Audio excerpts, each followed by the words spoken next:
Dans la bande de Gaza, 3 nouveaux otages israéliens ont été libérés ce samedi matin par le Hamas. En échange, Israël relâche 369 prisonniers palestiniens.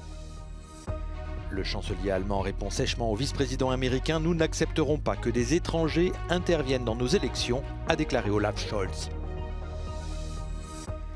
À une semaine des élections législatives en Allemagne, les jeunes activistes pour le climat veulent aussi se faire entendre alors que la question migratoire monopolise le débat. Les 3 nouveaux otages israéliens détenus par le Hamas depuis octobre 2023 ont été libérés ce samedi matin en échange de 369 prisonniers palestiniens détenus par Israël. Les 3 hommes ont depuis été confiés aux soins israéliens après avoir été remis à la Croix-Rouge à Khan Younes, à Gaza.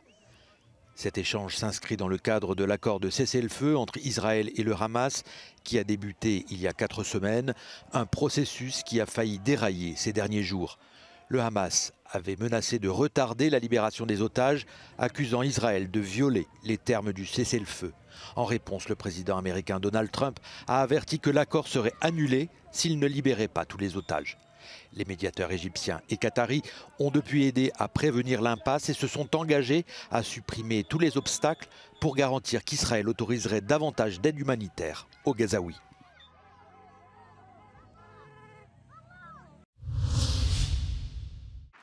Alors que des ministres européens des Affaires étrangères doivent se réunir ce dimanche à Munich pour évoquer la guerre en Ukraine, le président du Conseil européen a donné le ton ce samedi.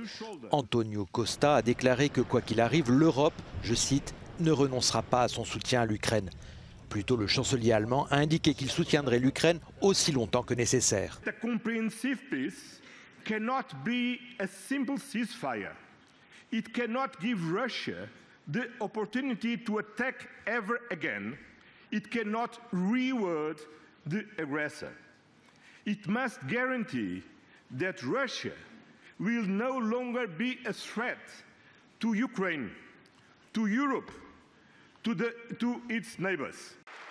De son côté, le président ukrainien a averti que les États-Unis pourraient ne plus offrir de protection à l'Europe et a appelé à la création d'une armée européenne. Selon le ministre polonais des Affaires étrangères, une réunion des dirigeants européens sur la défense pourrait avoir lieu ce lundi à Paris, mais aucun détail n'a encore été confirmé.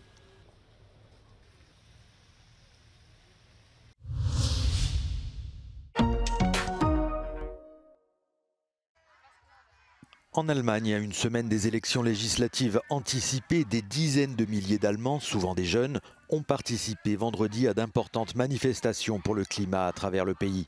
Un mouvement organisé par le groupe écologiste Fridays for Future. Le groupe affirme que plus de 100 000 personnes ont participé aux manifestations à l'échelle nationale dans plus de 150 localités.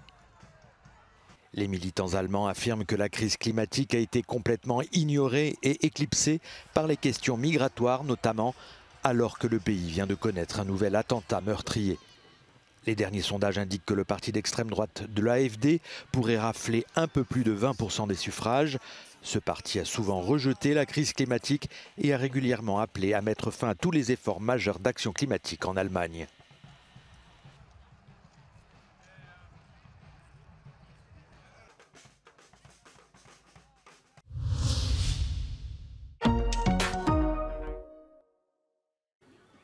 Et c'est reparti pour le carnaval de Venise qui tombe cette année avec le 300e anniversaire de Giacomo Casanova, le célèbre écrivain, aventurier et amant légendaire de la Cité des Doges. Et vendredi pour la Saint-Valentin, une foule s'est rassemblée pour l'occasion sur la place Saint-Marc pour une représentation spéciale du spectacle Casanova Opéra Pop. Cette année, le carnaval se déroulera jusqu'au 4 mars et comprendra des bals costumés, des défilés aquatiques et des représentations théâtrales. Il a lieu dans les semaines précédant le Mardi Gras et le début du Carême. Pour l'Église catholique, le Carême étant une période de réflexion, de repentance et de jeûne. Bref, tout le contraire du carnaval. Le carnaval est né à Venise au XIe siècle. Au fil des siècles, le carnaval vénitien a attiré la noblesse de toute l'Europe, permettant à chacun de participer à toutes sortes de divertissements légaux et illicites. Aujourd'hui, il attire les fêtards du monde entier.